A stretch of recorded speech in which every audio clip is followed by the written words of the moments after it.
Wouldn't it be nice to have several thought leaders in your industry know and love your brand? Start a podcast.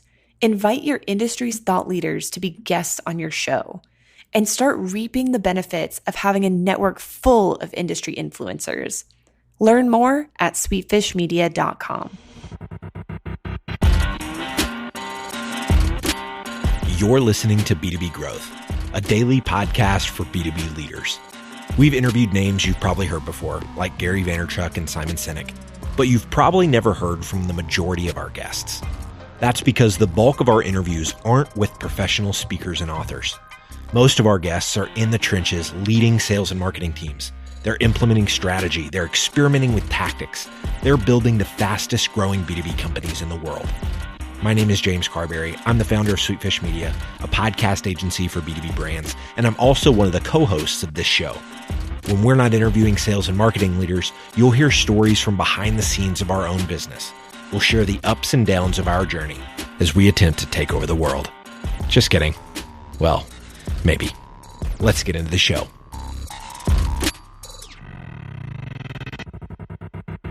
Welcome back to B2B Growth. I'm your host for today's episode, Logan Lyles with Sweetfish Media. I'm joined today again by Jeff Kupietzky. He was our guest back on episode 829. He is the CEO of PowerInbox. Jeff, how are you doing today, man?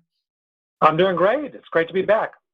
Thank you so much for joining us again. I know a lot of people got value from your last appearance on the show, episode 829. As I mentioned, we were talking about some practical ways to use push notifications.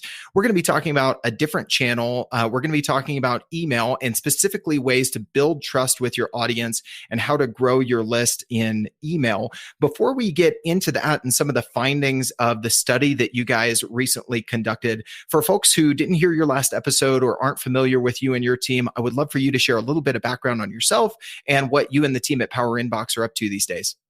Sure. My name's Jeff. I'm the CEO of PowerInbox. We're a venture-backed company that serves the publishing industry, and our value proposition is to help publishers best monetize emerging and alternative sources of traffic. The primary channel is email, but also can include push notifications or other emerging channels where publishers connect with their end users. I love it. So, Jeff, before we get into some specific tactics that you wanted to share with listeners on how to build trust and grow your email list, I would love for you to set the stage a little bit with this survey that I mentioned. You interviewed over 1,000 people for this survey, specifically around email, some preconceptions we have about that. Can you tell us a little bit about why you guys did this study and some of the things that you initially found out as a result at a high level? Sure. So the name of the survey is How Adults Consume and Filter Information Online. And I know there'll be a click URL for the listeners so they can read the whole information. We decided to do this because we kept hearing from people that email is dead, or, the young generation doesn't use email, or we're really now only using social media. And we really wanted to test those kind of conventional wisdom theories. And what we found was pretty surprising. First off, you would think that really it's only the older generation that uses email, but we found over 60% of all the people that answered the survey are actively receiving newsletters, and they do get information from that, and that many of them are actually very comfortable with even advertising in that medium. The other aspect that we had learned was that when it came to trust, more people preferred the sender of information in email than traditional social media. In fact, we found a majority of the people did not trust content that they read on social media, but they would trust the same content if it came to them from a trusted sender in email. Mm-hmm. And was that impact on trust the same across different age demographics from what you guys saw, Jeff? We did. So we saw that did hold no matter what the age was. It was a very consistent behavior. The differences in the group were more around what do they do if they don't like content? Would they unsubscribe or just delete? What would they do in terms of other areas where they were getting the information as well? And which skewed which way? Was younger subscribers more likely to unsubscribe than older segments of the population? What did that breakdown look like? So it was a little surprising here as well that it turns out that younger generations are actually not as likely to unsubscribe as an older generation. So if they don't like something, most of the time they would just, move on. It's only in the time where they decide they definitely don't want it, then they unsubscribe, more so than marking something as spam. So we found that was the case, that they had a lower rate overall of unsubscribing and a preference for that over spam than the older generations. Interesting. But the overall, open rates, trust was really trending about the same between older and younger subscribers, both seeing email still as a valuable channel. What I'd like you to speak a little bit more to, Jeff, is what you guys saw in these responses as far as, why is that trust there in a lot of cases more so with email than social platforms? Did you get a sense of that in some of the responses and the insights that you guys gleaned from doing the survey? Sure. Well, first off, there's that complete lack of trust on social media. So as most people are probably using Facebook to communicate and receive information, many of them thought that, fake news was very present, that it was being used as a weapon even, that they clearly see social media as a media outlet. So in other words, it brings bias already into, that discussion. And so for them, they just didn't trust that platform or that channel. Whereas when it came to email, they said trust was the number one reason that they would open up a publisher's email. It wasn't even based on the content. It was like, do they trust that sender? And once they had that trust, more than a majority, 58%, said that by having that trust, they'd be prompted to open up that newsletter from that source. So that's really interesting, Jeff. It sounds like, the age bias that you thought, and maybe some people might have assumed would be the case, that it's only, older folks really engaging with email, not even necessarily older, but just a later on segment of the demographic that you're looking at. But there's greater trust in email. And so what I'd like to transition from here is talk about, us as B2B marketers. What can we do about that? What are some action steps that we can take if we're seeing, no matter the demographic, there's more trust in email? The unsubscribing might not be happening at the clip that we might expect if we're believing some of these things like email is dead. So what are some of the things that you're recommending to marketers to think about when it comes to what to do about this information when it comes to their email channel still being a very important one and one full of opportunity? Absolutely. So the first is they're not sending enough email. That for sure, and we can walk through how we think about that. But no matter where they think they're at, they're not sending enough. And then let's break that down. When you think about the trusting relationship that email provides the marketer, there's a known relationship. In other words, you know who that recipient is. Mm-hmm. You know that they're opening that email across different devices. So it's the same individual. You don't have to guess their identity like with a cookie. You know something about them because of the email address. What our research and all our experience of working with almost 1,000 publishers has taught us is that as you have that trust, you can leverage that more so than you probably are. And here's a couple of specific ways. First, if you already are getting traffic to your website, you should be trying to convert as much of that traffic into a permanent relationship like email as you can. Our best practice marketers have close to 70 or 80% of their website visitors captured in some kind of email list. If you have less than 50%, you're probably not being aggressive enough to get people to sign up. The second way is then the frequency or how much content you're sending them. And you'd be surprised at how many people think that it's the unsubscribe rate that is limiting how often they send the email. Right. We would suggest don't focus on unsubscribe rate, focus on overall volume of clicks and engagement. And what we find is that even if a higher percent of people might say, I no longer want to receive it, the overall engagement will justify increasing that frequency. Because as long as the content is relevant and users are interested in that, they will kind of engage with you. I like to use this example. If you owned a store, and are you going to, kind of stop advertising because some people who came to the store stopped coming? Or because now you're really trying to optimize just the number of people that are coming in every day? You don't think twice about that. It's always the number of people. But in email, we think about the rate as opposed to just the total absolute numbers. So we focus on sending more to more people. It's story time, and this growth story is about search engine marketing. Okay, so the story revolves around eSub, a project management SaaS company specifically for subcontractors. Even though eSub had incredible customer retention, they struggled with growth. Being a niche service, they discovered that there was little demand expressed for their solutions within search engines. To take on this challenge, eSub hired Directive Consulting, the B2B search marketing agency. After refining targeting, pre-qualifying clicks within ad copy, and developing custom landing pages, Directive was able to increase eSub's marketing qualified leads by 71%, while decreasing their cost per lead by 65%. I have a hunch that Directive can get these kind of results for you too. So head over to directiveconsulting.com and request a totally free custom proposal. That's directiveconsulting.com. All right, let's get back to this interview.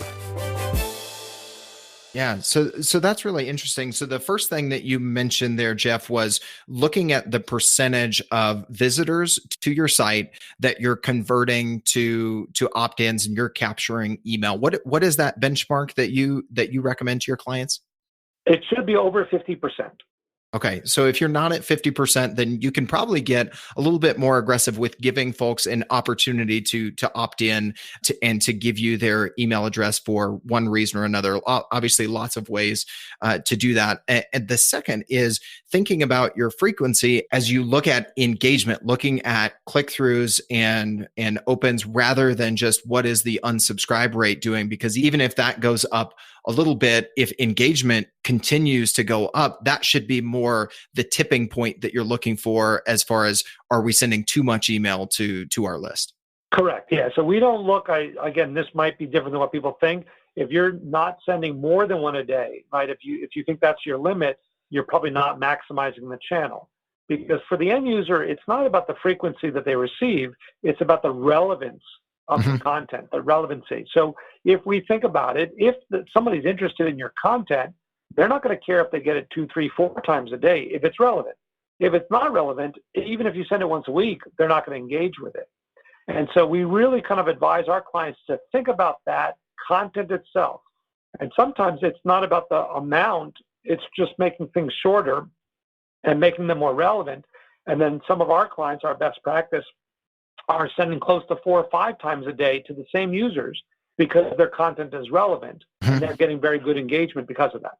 Wow. I can imagine a lot of folks saying, 4 to 5 times a day sounds like a ton. But I know I hear that from time to time with folks I'm talking about with their podcast that, a daily podcast would be way too much, but we've continued to double down on, the amount of content that we deliver here on B2B Growth. And we continue to see more engagement and growth of downloads. So I can see how, sometimes breaking through that perceived barrier could actually be, potential upside.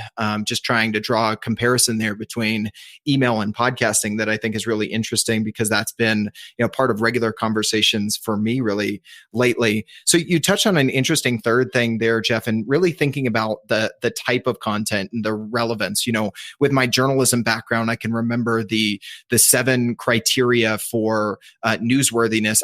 Actually, I shouldn't say I remember all 7 of them. I had to look them up before we hit record, but I can remember at least that concept of looking at the criteria. And you mentioned relevance. Timeliness was always one that we thought of in journalism school and in that industry. Talk to us a little bit about how, looking at your email content more as a news editor can actually change the game a little bit and give you some insight into, what and how much your audience would like to receive from you. Because I think that was a really interesting analogy you made as we were chatting offline. Sure. And again, I think the key thing for the listeners to understand is that email really is a great mechanism, a great channel for snackable content. And what we mean by that is it's not something where people are doing a long form. They're not going to read your white paper in an email. What they're doing is they're standing in line at Starbucks, they're in between meetings, they're just checking their phone, and they're going to give you 20 seconds, 10 seconds, 30 seconds. So if you can give them something that's very relevant, generally we believe that means it's short, it's to the point, it is real time. In other words, it's relevant to the moment, and therefore it's going to be something that they'll want to engage with. And so if we look at a typical B2B newsletter where there might be, 15 different things. There could be some stories, some calls to action, some events coming up.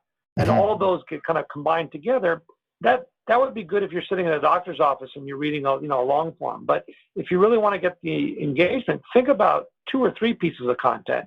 Make it very actionable. Check out our latest white paper that we just published.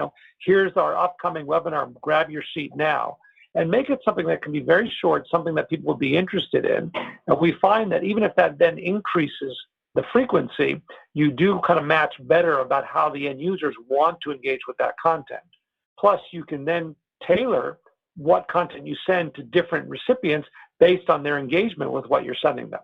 I love that. For people who want to think about it more like an editor, I do still have that pulled up so I can share those 7 news values, because I think that gives people the framework to really execute on what you're talking about here, Jeff. So I mentioned timeliness, proximity, impact, prominence, oddity, relevance, and conflict. And I think if you think about those criteria in what you're delivering to folks, even in a B2B marketing space, there can be things that we can learn from those news editors in how they rank what they're delivering to their audience as we look to overall build trust and engagement with our audience via email. I love what you're talking about here, Jeff, and I love that you're sharing some possibly, counter opinions to what some of the preconceived notions might be about email. You've talked about, a benchmark to look at. Should you be more aggressive with your opt-ins of, 50% of visitors turning into subscribers, looking at open and really click through and overall engagement rather than unsubscribes as that, where am I hitting my plateau with frequency, and then focusing on snackable content. We've given some folks, a bit of a journalistic framework to think about that. Anything else you would encourage listeners to think about when it comes to email before we wrap up today? I think just keep thinking about that relevancy metric. So you can always try different content. One of the benefits of email is that you can actually put different content in front of different users. And the more you can kind of tune your metrics to learn from that, the more likely you'll make that newsletter relevant and therefore a much more important channel for the B2B marketer to use. Absolutely. Well, Jeff, if anybody listening to this would like to follow up with you, stay connected with you, learn more about PowerInbox, or get access to more of this survey to dive into some of the research and insights that you guys have provided with this study on email, what's the best way for them to reach out to you or find more of that content? Sure. So our website is www.powerinbox.com. We have a section called Resources where you can learn all about this information. And I'd be very happy to address anybody directly. My email address is jeff@powerinbox.com. I love it. Jeff, thank you again for being on the show today. This was a great conversation. Really appreciate it. My pleasure. We totally get it. We publish a ton of content on this podcast, and it can be a lot to keep up with. That's why we've started the B2B Growth Big 3. A no-fluff email that boils down our 3 biggest takeaways from an entire week of episodes. Sign up today at sweetfishmedia.com/big3. That's sweetfishmedia.com/big3.